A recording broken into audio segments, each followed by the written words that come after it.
नमस्कार, मैं रवीश कुमार। मोदी सरकार नहीं, बीजेपी की सरकार नहीं, 10 साल बाद प्रधानमंत्री मोदी जितनी बार एनडीए का नाम आज जप रहे थे, पता चल रहा था कि उन्हें इस बार गठबंधन का नाम याद हो गया है। 2024 के चुनाव में आप किसी भी होर्डिंग को देखिए, याद कीजिए, सब पर अकेले मोदी ही नजर आ रहे थे। बीजेपी का कोई दूसरा नेता तक नहीं था। जब बीजेपी ने 14 अप्रैल को अपना संकल्प पत्र जारी किया, तब एनडीए नहीं, केवल बीजेपी के ही नेता मौजूद थे। मंच पर अमित शाह, राजनाथ सिंह, नरेंद्र मोदी, जेपी नड्डा और निर्मला सीतारमण मौजूद थी। एनडीए का कोई नहीं था और एनडीए का कोई घोषणा पत्र नहीं था।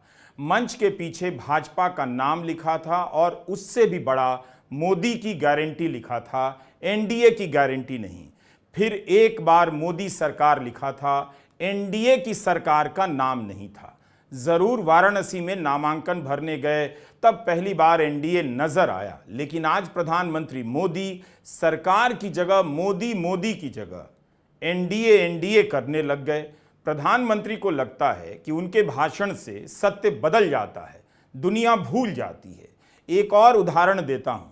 चुनाव भर कहते रहे कांग्रेस को राहुल गांधी की उम्र से भी कम सीटें आएंगी। इस पर आपने हमारा वीडियो भी देखा, नेता प्रतिपक्ष वाला, जो 6 जून को हमने अपलोड किया था।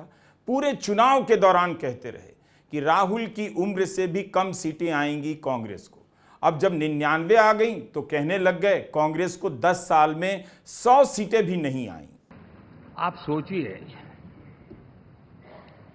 10 साल बाद भी कांग्रेस 100 के आंकड़े को नहीं छू पाई।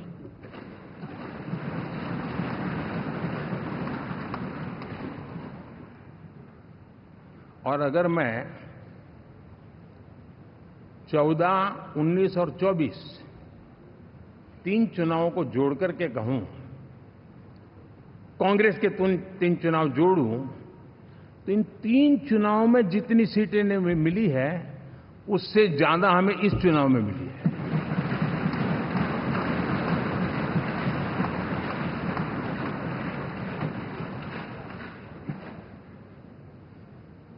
और मैं साफ देख रहा हूं साथियों, एनडीए वालों को अंदाज नहीं है। वे धीरे धीरे पहले तो डूब रहे थे, अब तेज गति से ये गर्त में जाने वाले हैं।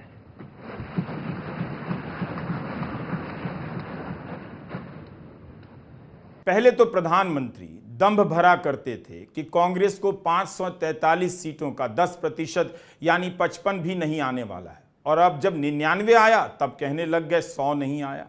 लेकिन कांग्रेस को किस तरह से घेरा गया, ये नहीं बात करना चाहते हैं। अयोध्या में जब राम मंदिर का उद्घाटन हुआ तब आपने एनडीए के किस नेता को मंच पर देखा था? कैमरे में केवल प्रधानमंत्री मोदी, योगी और मोहन भागवत थे। 2024 के नतीजे ने प्रधानमंत्री मोदी को थोड़ा सा एहसास कराया है कि वे अब गठबंधन के नेता हैं।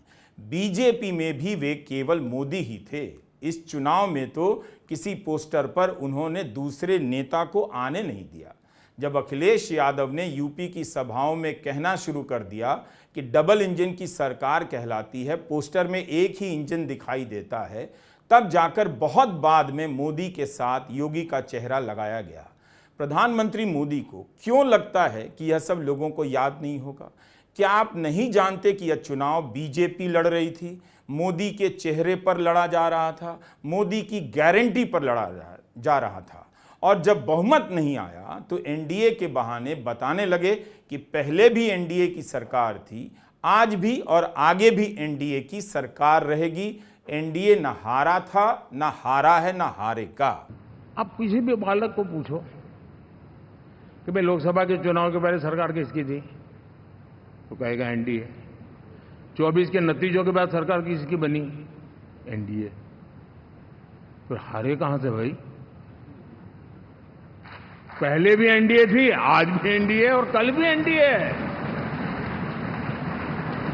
प्रधानमंत्री के भाषण में गठबंधन इतनी बार आया कि याद करना पड़ गया। कि इस तरह से उन्होंने किस भाषण में गठबंधन को इतना याद किया। आज का उनका पूरा भाषण ही गठबंधन को समर्पित लगा। लेकिन कौन नहीं जानता है कि 10 वर्षों में एक एक कर उनके सहयोगियों के साथ क्या हुआ, क्यों उनके सहयोगी अलग होते चले गए। शिवसेना के साथ चुनाव लड़ते रहे, लेकिन जैसे ही अलग हुई उसे तोड़ दिया गया। लोक जनशक्ति पार्टी टूट गई। नीतीश कुमार के ही पुराने सहयोगी आरसीपी सिंह अलग होकर नीतीश कुमार को ही भला बुरा कहने लगे। और आज जो चंद्रबाबू नायडू एनडीए में लौटे हैं इस चुनाव में, 2 चुनाव तक वो एनडीए में नहीं थे। वो 2018 में जब एनडीए से बाहर गए तब प्रधानमंत्री मोदी ने गठबंधन का कौन सा धर्म निभाया? क्या उन्होंने मनाया कि अब आप आ जाइए, हमारे पाले में रहिए, हम आपकी बात मानेंगे? लेकिन तब उनके पास बहुमत था, इसलिए उन्हें जाने दिया गया, उनकी परवाह नहीं की गई। लेकिन अब प्रधानमंत्री मोदी देश को बताना चाहते हैं कि उनके पास एनडीए हमेशा से निरंतरता में रहा है, लेकिन हर बार एनडीए किसी न किसी रूप में बदलता रहा है। वो इस बात को छिपा गए और गोदी मीडिया कभी इस बात को नहीं बताएगा कि 10 साल में उन्होंने इस एनडीए की क्या हालत कर दी और आगे नहीं करेंगे, इसकी गारंटी कौन लेगा। एनडीए की बैठक में नीतीश कुमार का प्रधानमंत्री का इस तरह से पांव छू लेना असहज करता रहा। चुनाव प्रचार के दौरान भी नीतीश कुमार ने मंच पर प्रधानमंत्री के पांव छुए, तब भी प्रधानमंत्री ने रोका, मगर आज सेंट्रल हॉल में फिर से पांव छूने लग गए। इससे यह चर्चा चलती है कि क्या नीतीश कुमार बिल्कुल ठीक हैं? उन्होंने कभी ऐसा नहीं किया, कभी किसी के पांव छूने वाले नेता के रूप में वे नहीं जाने जाते हैं। पटना में रोड शो के दौरान नीतीश के हाथ में बीजेपी का चुनाव चिन्ह पकड़ा दिया गया।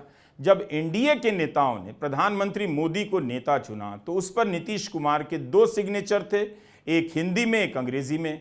ऐसा कौन करता है?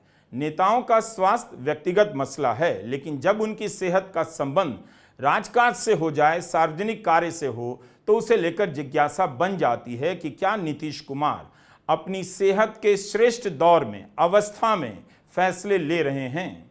भाई हम बीच में इधर उधर हो गए थे, लेकिन अब हम फिर आ गए। अब हम परमानेंटली रहने के लिए आ गए, चिंता मत करिए, आप जानते ही है ना।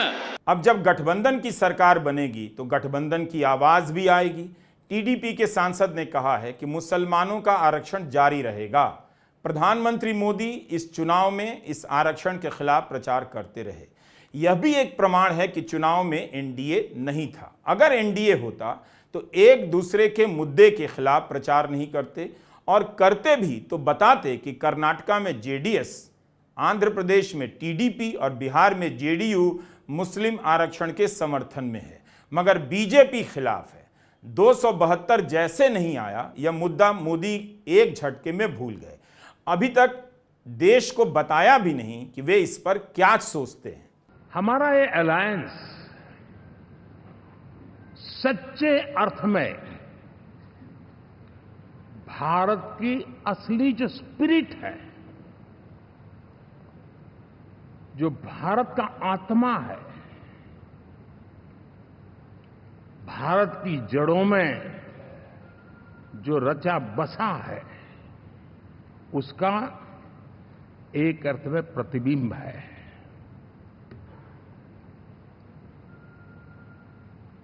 और मैं इसलिए कह रहा हूं कि थोड़ी नजर करें, हमारे देश में 10 ऐसे राज्य जहां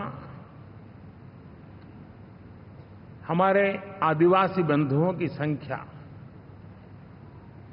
प्रभावी रूप से है, निर्णायक रूप से है, जहां इस आबादी आदिवासियों की ज्यादा है। ऐसे 10 राज्यों में से 7 राज्यों में एनडीए सेवा कर रहा है।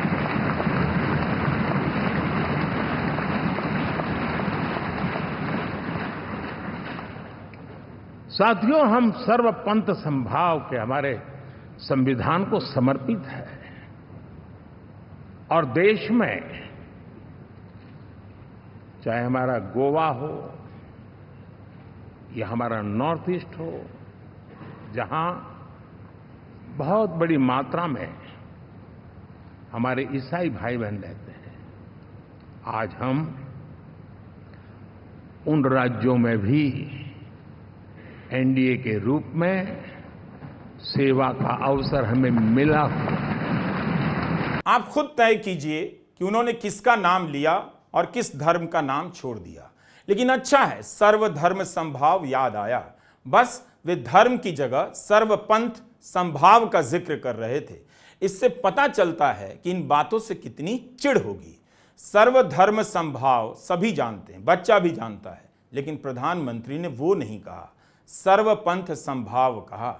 यही गठबंधन की ताकत है कि आप वो नहीं बोल पाते जो बोलना चाहते हैं, बस दाएं बाएं होकर वही बोलना पड़ता है। प्रधानमंत्री लगता है कि काफी कुछ भूल गए हैं या समझते हैं कि जनता को याद नहीं। कह रहे हैं प्री पोल अलायंस हिंदुस्तान की राजनीति के इतिहास में इतना सफल कभी नहीं हुआ जितना एनडीए हुआ है। इस देश में इतने गठबंधन बने, उनकी सरकारें बनी हैं। प्रधानमंत्री अपने प्रचार में गठबंधन की राजनीति का मजाक उड़ाया करते थे और आज इसकी खूबियों का इतिहास बता रहे हैं। एनडीए को करीब करीब 3 दशक हो चुके हैं। यानी आजादी के 75 साल में 3 दशक एनडीए, ये सामान्य घटना नहीं है जी। विविधता से भरे हुए अपनी लोकतांत्रिक और सामाजिक रचना के बीच में ये 3 दशक की यात्रा एक बहुत बड़ी मजबूती का संदेश देती है। और मैं आज बड़े गर्व के साथ कहता हूं कि किसी एक समय वो था कि संगठन के कार्यकर्ता के रूप में इस अलायंस का हिस्सा था, व्यवस्थाओं से जुड़ा रहता था, और आज सदन में बैठ करके आपके साथ काम करते करते मेरा भी नाता इससे 30 साल का रहा है। और मैं कह सकता हूं, हकीकतों के तथ्यों के आधार पर कह सकता हूं, ये सबसे सफल अलायंस है।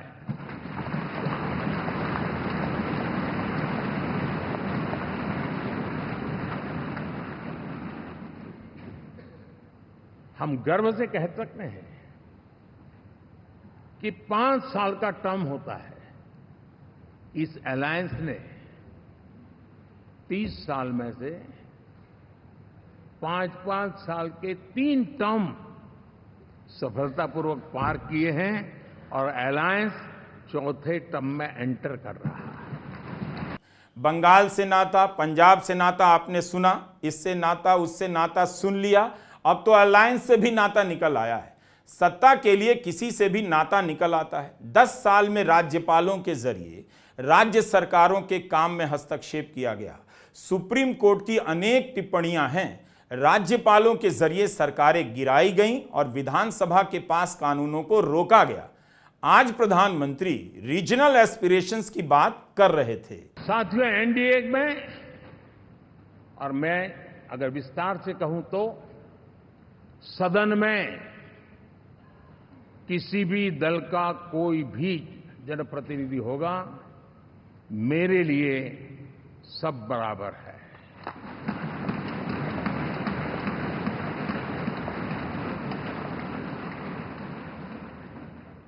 जब मैं सबका प्रयास की बात करता हूं तो मैं सदन में भी, चाहे वो लोकसभा हो या राज्यसभा हो, हमारे लिए सब बराबर है।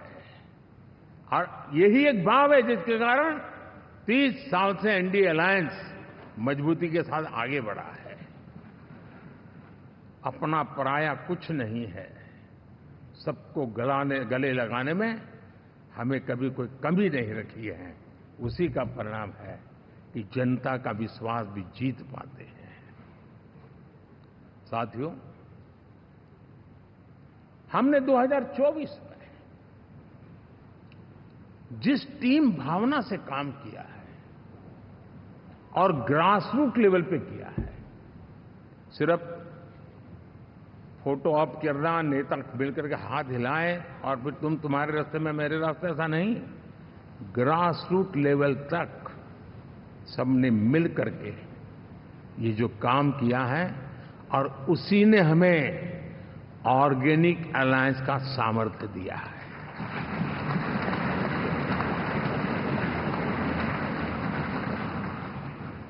एक दूसरे का सहयोग किया है। हर किसी ने यही सोचा, जहां कम वहां हम।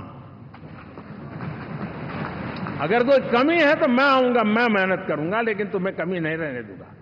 जहां कम वहां हम, ये हर कार्यकर्ता ने जी करके दिखाया है और तभी तो जीत आती है। साथियों, कभी कभी मैं कह सकता हूं कि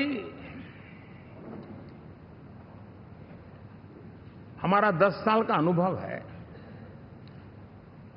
भारत के हर क्षेत्र का और भारत के हर नागरिक का जो एस्पिरेशंस हैं, रीजनल एस्पिरेशंस हैं, वे और नेशनल एस्पिरेशंस, इसका एक अटूट नाता होना चाहिए। इसके बीच में हवा तक गुजर न सके, इतना जुड़ाव होना चाहिए। यह पूरा भाषण इस तरह से लिखा गया था जैसे प्रधानमंत्री मोदी को 400 सीटें आई हैं। वे हार में भी जीत की व्याख्या कर रहे थे, मगर सच्चाई लोगों को मालूम है और विपक्ष की मजबूती को हार की तरह दिखा रहे थे। इस चुनाव में जिस तरह से विपक्ष पर हमले हुए, नेताओं को जेल में डाला गया, फंड रोका गया, हाथ पांव बांधकर नंगे पांव तपती सड़क पर विपक्ष ने चलकर दौड़कर चुनाव जीता है। फिर भी विपक्ष ने इस हालत में 230 से अधिक की संख्या हासिल की है। अगर लेवल प्लेइंग फील्ड होता, बराबरी की जमीन पर चुनाव हुआ होता, तो क्या पता नतीजा कुछ और होता। प्रधानमंत्री मोदी आज भी इंडिया नहीं बोल पाए, इंडिया गठबंधन को इंडी ही कहते रहे। इंडी गठबंधन वाले जब ईवीएम का विरोध करते हैं तो मैं सिर्फ एक चुनाव के रूप में नहीं देख रहा। मैं मानता हूं ये लोग मन से पिछली शताब्दी के सोच वाले लोग हैं। वे टेक्नोलॉजी को हम महत्व न समझते हैं, न टेक्नोलॉजी स्वीकार करने को तैयार है। और ये सिर्फ ईवीएम में दिखाई दिया, ऐसा नहीं, यूपीआई में दिखाया। जब हमने कहा कि हिंदुस्तान के लोग डिजिटल ट्रांजैक्शन करेंगे, फिनटेक की दुनिया में आज हिंदुस्तान का नाम हो गया, मानने को तैयार नहीं। आधार आज देश की एक पहचान बना है। मैं तो देख रहा हूं कि मुझे कई देश कहते हैं कि हमें आधार की पद्धति से आगे बढ़ना है, आप कैसे मदद कर सकते हैं। उस आधार को रोकने के लिए सुप्रीम कोर्ट में बार बार जाकर के परेशानियां पैदा की। यानी मूलतः ये प्रगति के विरोधी, आधुनिकता के विरोधी, टेक्नोलॉजी के विरोधी इंडी अलायंस। आप देखिए, चुनाव के समय मैंने पहली बार देखा, शायद हर तीसरे दिन इलेक्शन कमीशन के काम में रुकावट आए, इसके लिए सुप्रीम कोर्ट के दरवाजे खटखटाए गए, भांति की एप्लीकेशन, और एक ही टोली थी। और लोकतंत्र के प्रति जिनका भरोभार अविश्वास है, ऐसे लोग सुप्रीम कोर्ट का उपयोग करते हुए कैसे रुकावट डाले, इसका निरंतर प्रयास करते रहे। और चुनाव आयोग की ताकत का एक बड़ा हिस्सा अदालतों में, इस पीक आवर्स में, चुनाव के पीक आवर्स में, यानी कितनी निराशा लेकर के ये लोग मैदान में आए थे कि उन्होंने पूरा हमला उसी इंस्टीट्यूट पे लगा दो ताकि चुनाव के कोई भी परिणाम आए, हम दुनिया के सामने भारत को भी बदनाम कर लें। ये षड्यंत्र का हिस्सा था दोस्तों, और कभी भी देश उनको माफ नहीं करेगा। साफ है, उनके भाषणों को सुनने के बाद यही लगा, कुछ भी बदलाव नहीं है। कोर्ट जाने को, चुनाव जाने को प्रधानमंत्री अगर षड्यंत्र कहते हैं तो अजीब बात है। पता चलता है कि सिर्फ संविधान की किताब उठाकर माथा टेक लेने से संविधान का आदर नहीं होता। संविधान का आदर तो आप तब करते हैं जब इसकी संस्थाओं को जो भूमिका दी गई है उसे याद दिलाने के लिए उसके दरवाजे पर खड़े होते हैं। प्रधानमंत्री का यह भाषण गठबंधन गठबंधन तो कर रहा था, मगर गठबंधन की उदारता नजर नहीं आई। अभी तो बिल्कुल नजर नहीं आई। अपने गठबंधन की तारीफ करते रहे, लेकिन विपक्ष के गठबंधन के प्रति उनकी नफरत झलक रही थी। इसके बाद भी कह रहे थे कि वे जीत पचाना जानते हैं, जीतने के बाद शांत रहे। इतनी बड़ी उदारता कम से कम भाषणों में ही मिल जाए तो गोदी मीडिया के लिए अच्छी कॉपी बन जाती है। आखिर उनकी हेडलाइन इन्हीं सब से तो बनती है। वो कहाँ याद दिलाएंगे जो हमने आपको याद दिलाने की कोशिश की। नमस्कार, मैं रवीश कुमार।